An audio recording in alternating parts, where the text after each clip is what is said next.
Good evening, everyone, and welcome into yet another episode of the Forge Podcast. My name is Ryan Messer, and this is the Forge Podcast brought to you by Shotgun Sports Network Alabama and Shotgun Sports Network. And we got a lot to get into. We had 3 games for the Birmingham Barons, as you can see. We got a new flag behind us. We had 2 games for the Birmingham Legion. And we had the UFL Collegiate Draft. So we've got to get into all of that. There were a lot of names, big names taken in that one. But make sure you guys are following us on all of our social handles and on the YouTube channel for Shotgun Sports Network, the Shotgun Sports Network Alabama YouTube, X, and on Facebook, as well as the Shotgun Sports, the Stallions Stampede on Facebook and X. So before we get too far, we got to let you guys know about Blue Spring Living Water. Those guys have been taking care of us all season long this summer, keeping us hydrated, and they can keep you hydrated too. Make sure you check out the link in the description and either have it delivered right to your door or at your local grocer. Take a step toward a healthier life with Blue Spring Living Water. And with that, we're going to jump right on into episode 4 of the Forge Podcast.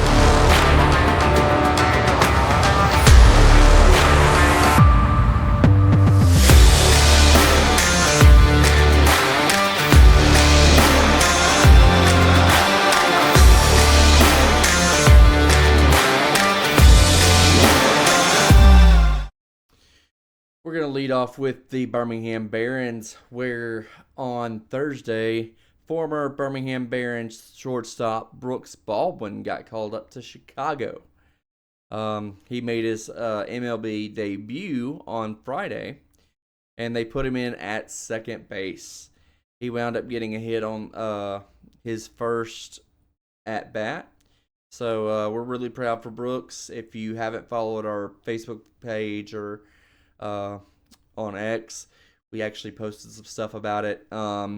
We actually had an interview on there where we interviewed him before the season even started, because we knew I knew that guy was going to be really good.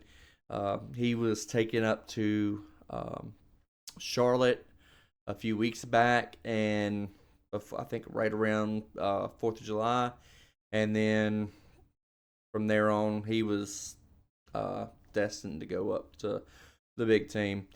Maybe with the way that the big teams going, we can maybe get him back, hopefully around the playoffs, because I think Charlotte's way behind, and I know Chicago's way behind. So I think they're just trying to pick up a little bit of dust they're leaving behind, but just trying him out to see where he's at, grading him, but hopefully we can get him back. He was really good. The day before, or a couple days before he was shipped off to Charlotte, he wound up hitting a walk-off hit. So he's done a couple different walk-offs, whether it be just a hit or home run, whatever. He's done a lot for this team, the Birmingham Barons. So thank you. Hopefully we'll see you soon, maybe. But we're really proud for Brooks. So moving on to this week's homestand versus Chattanooga. We took on 4th place Chattanooga supposed to have been on Friday. They actually had a Michael Jordan basketball jersey giveaway. Had the Barons, his Barons number 45 on the jersey there. But unfortunately, we didn't get to enjoy the game. We were there, but we didn't get to get any footage or anything because they didn't even take the field. There were no pitches even thrown. So it was a complete rain out. However, on Saturday, they actually wound up making it up, as well as the regular scheduled game. They were worried about whether they were going to even be able to get that one in, but they did. Game one was a really slow game. Not really much to see. Kind of a one of those boring games where it's just back and forth, out, out, out. 1, 2, 3 innings, and then it wound up being a no-no for the Barons, and they walked it off in the seventh with a walk. They wound up loading the bases up, and then they took a base on balls, which wound up leading to a run. The finals for that game were the Lookouts with 0 runs off of 0 hits. There were no errors, and they stranded 3. For the Barons, they had 1 run off of 4 hits. There were no errors, and they stranded 7. Game 2 of the doubleheader featured 2 runs in the fourth, but it was yet another slow game. And Michael Turner wound up tripling in the fourth to bring in Wilfred Veras, and Sean Gusenberg wound up bringing him on in. Jacob Burke wound up singling there in the fifth to who bring in Turner, who actually wound up reaching on a walk. So a lot of walks by this Chattanooga team. But Lookouts wound up tried to make the comeback here in the seventh. However, they only got 1 run out of it before sealing the sweep of the doubleheader for the Barons. The finals for that game were Lookouts with 1 run off of 1 hit. There were no errors, and there were 4 men left on base. The Barons had 3 runs off of 7 hits. There were no errors, and they stranded 6. Sunday was a little bit different, with the Lookouts striking really early as they wound up scoring in each of their first 2 innings. And then Tatum wound up tripling to bring in Jacob Burke there in the third to cut the lead in half. However, the Lookouts wound up answering back with a run in each of the 5th and 6th innings, and the Barons just couldn't get any runs in for that one as they wound up falling. The finals for that game were the Lookouts with 4 runs off of 6 hits. There were no errors, and they stranded 4. And the Barons with the 1 run off of the 2 hits. There were 2 errors, and they stranded 6. The standings right now are Tennessee at number 1, who just had a home series with Rocket City, and who is currently 2 games behind them at second place. The Barons are currently 5th place, or 3rd place, sorry, with 5 games behind. And Chattanooga is 2 games behind them with 4th place, and they are 7 games behind Tennessee, who is hosting the Barons this week as the Barons get ready to travel up to take on the Smokies. The next homestand will be next week as they take on the Montgomery Biscuits. So make sure you guys get out there for that and check all that out. As far as switching over to the Birmingham Legion, Wednesday night on the 17th, they took on the Rhode Island FC, which was their first nationally televised game in franchise history. So, televised home game, I apologize, in franchise history. But it was not a good night for Birmingham as an early goal in the 2nd minute. That is one of the fastest goals I've ever seen in soccer to put the Legion behind early. The Legion were struggling to keep it in the striking zone. However, it was a lot better than we've seen in the past few matches. But Rhode Island's guys seemed to be playing kind of bit on the dirty side. They were getting away with a lot of hits, a couple holds I saw, but they didn't call it. So coming out of half, the Legion wound up seeing a little bit more discipline as far as keeping it the ball control. Did play with a little bit more attitude, and they wound up scoring in the 50th minute to tie it up. But the ball was back and forth all evening, but Rhode Island wound up scoring twice more in the 77th and the 79th minutes, which was a bit too much and too late for Birmingham as they wound up falling at home 3-1 in full time. Saturday game, they traveled up to New Mexico or over to New Mexico United.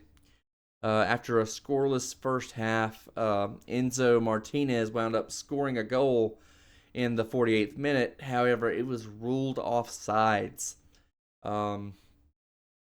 Unfortunately, I like Enzo, really cool dude. New Mexico United wound up scoring a goal in the 60th minute. And then in the 81st minute, Kobe wound up taking a corner kick, which AJ wound up heading in for the tying goal.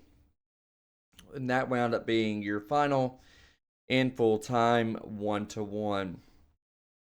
The standings right now are it stands like this. The Legion are 8, 8, and 4, and they're in 5th place in the Eastern Conference. So we've got a little bit of room here. We need to keep winning games. We're actually going to take out on Wednesday and head out to practice. See if we can get in touch with Coach and see if, Tommy Sohn wants to talk to us and see what he may have to say about this team. Switching over to the Birmingham Stallions of the UFL. The UFL wound up having its collegiate draft, and they wound up signing a lot of big names, such as in the first round, they wound up signing drafting offensive tackle Frank Crum from Wyoming, who signed as an undrafted free agent with the Denver Broncos this past season. He was named first team All Conference in the Mountain West last season and ended his collegiate career with 55 games played, 48 starts, and had the second fastest 40-yard dash among offensive linemen in the NFL Combine. We also saw them draft in the second round offensive tackle Lorenzo Thompson from Rhode Island. He was signed as an undrafted free agent with the Cleveland Browns. Following last season, he was named Phil Steele third team All-American, All CAA first team, football first team, and New England Football Writers Association All New England team.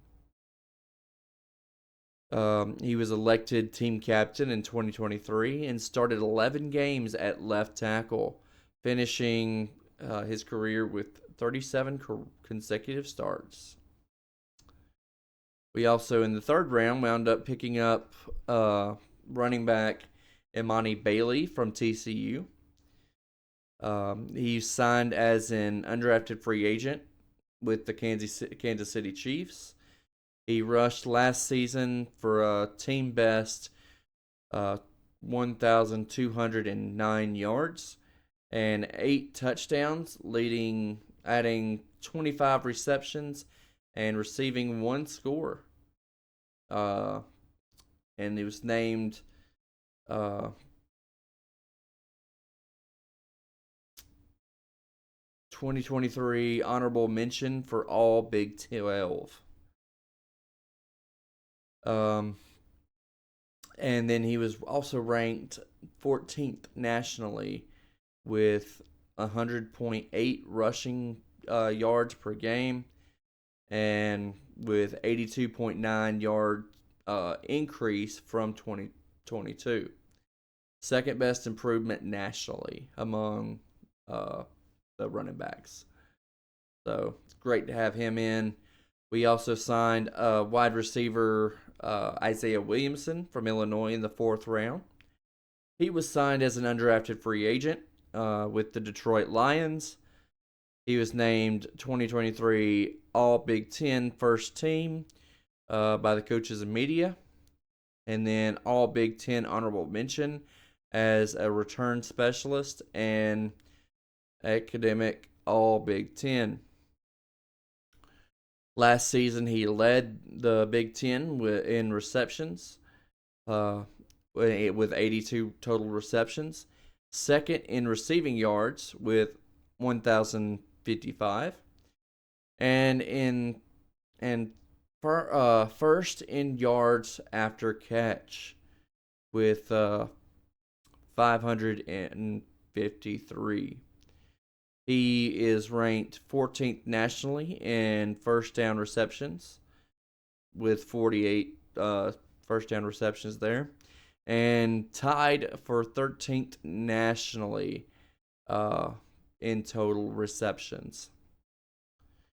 In the 5th round, the Stallions wound up picking up Dallin Holker from Colorado State. He was signed as an undrafted free agent with the New Orleans Saints.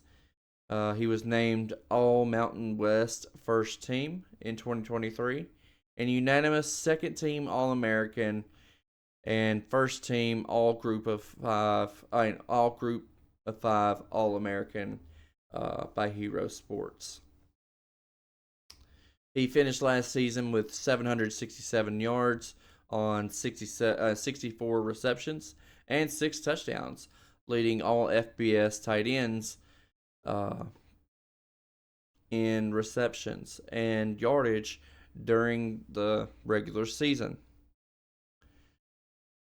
And then in the 6th round, they wound up picking up defensive end Trajan Jeffcoat from Arkansas. He was signed as an undrafted free agent with the New Orleans Saints. He was named 2023 preseason 4th team All SEC by Phil Steele. He last season started all 12 games at defensive end, making 16 tackles with 8.5 tackles for loss and 4 sacks. Led the team with 29 quarterback pressures and 18 hurries per Pro Football Sport Focus. So great to have him. In the 7th round, they wound up picking up offensive tackle Andrew Coker from TCU. He was signed as an undrafted free agent with the Las Vegas Raiders and named 2024 East-West Shrine Bowl honorable mention All Big 12 in 2022 and 2023.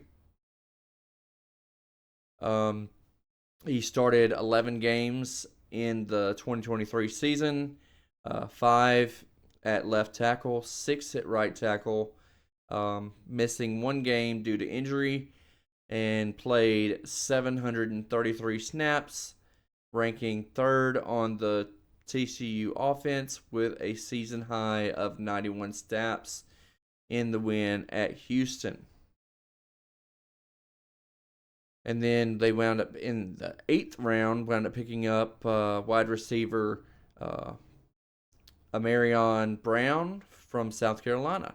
He was signed as an undrafted free agent with the Cleveland Browns. He played 5 years of collegiate football, including 3 at South Carolina, and began his career at Georgia Tech. He appeared in 54 career games with 27 starts and recording 92 receptions for 1,136 yards and 9 touchdowns. And then the big one that everybody's talking about, quarterback in the 9th round, Sam Hartman from Notre Dame. He was signed as an undrafted free agent with the Washington Commanders. He played 5 seasons at Wake Forest and transferred to Notre Dame. Uh, and then he threw for 12,967 yards, 110 touchdowns, and 41 receptions at Wake Forest, and 2,689 yards and 24 touchdowns with 18 interceptions at Notre Dame. He currently holds ACC records in most touchdown passes with 134, and then ranks second highest in the ACC in passing yards, which is the 15,656, as well as ranking in the top 20 in FBS history for total touchdowns and total yards. Then we see the final round of the draft. We picked up offensive tackle Ethan Driscoll from Marshall. He was signed as an undrafted free agent with the Kansas City Chiefs.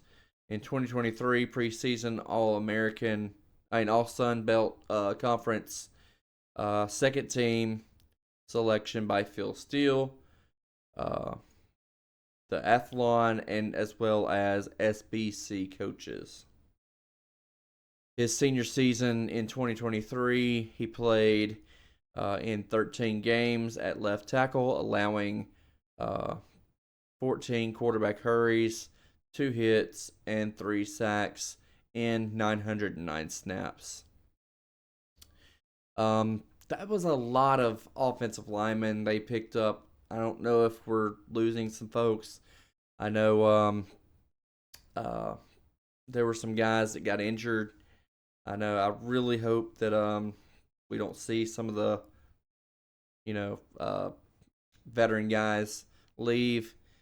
I know it just really hurt if we, like Cole Schneider, announced retirement. I hope not. I don't want to speculate. I've never been one to speculate on things, so don't say that I'm announcing Cole Schneider's retirement, but he went through some injuries last season, so I just really hope that that's not the case, is all I'm saying. But as far as Shotgun Sports Network is concerned, we have a lot going on. We've got a lot coming in. We are working on a shop, guys. We're going to have some new merch coming in, hats, shirts, hoodies. And if you want something, let me know. We will get it put in there. So, we've got that coming down the road. We've got a lot of stuff coming in. We're going to revamp the shotgunsportsnetwork.ca website. We got a few other things coming down the pipeline we're going to have to get into once they're finalized. But with all that, there's also a lot going on in the Magic City. If you don't know, there is a block party for the Birmingham Legion before their game on Saturday. It's going to be on Friday from 5 to 7. So make sure you guys get out there. It's going to be at Soho Taco in Homewood. So get out there. They're going to have the players out there, coaches, all that. They're going to be signing autographs. So get out there. And then the game on Saturday. And then coming up in a couple weeks for the Montgomery Biscuits homestand for the Birmingham Barons. Get out there, support our teams, guys. We want to make sure that they're out there, that you guys are out there supporting the teams, and that they stick around. So we've got all 5 of the top of the 5 major sports. So get out there and support them, guys. It's going to lead up to a busy fall coming up. We've got the Barons, which we know are going to be in the playoffs. We've got to close out the USL Championship season, which right now looks like the Legion's going to be in the playoffs. And then the start of the Birmingham Bulls, as well as the Birmingham Squadron coming up. And I can't confirm right now anything official yet, but I'm trying to get in touch with some folks. There was talk about some I know all of the UFL stuff is focused on the showcases right now. However, and then they had the collegiate draft, but there's supposed to be some fan engagement events coming up this fall. So stay tuned. Make sure you're following us on all of our social handles so you don't miss a thing. As for me, I'll see you guys next week, and good night.